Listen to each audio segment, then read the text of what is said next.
ভেবেছিল কাঁচ তুলে অন্য লোকের মতো পালিয়ে যাওয়ার লোক নই। ভারত মাতা কি গাড়ি দাঁড় করিয়ে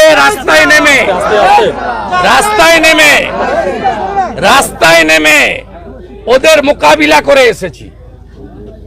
মৃত্যু একদিন হবে, দুদিন হবে না।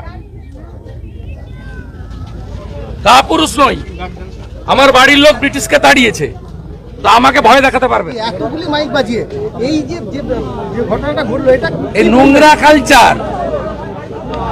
নোংরা কালচার চোখের সামনে দেখেছেন। ভেবেছিল কাঁচ তুলে পালাবো,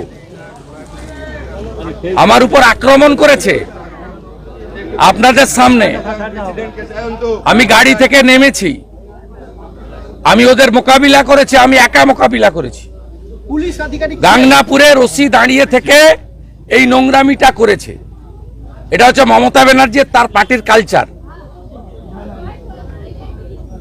শ্রী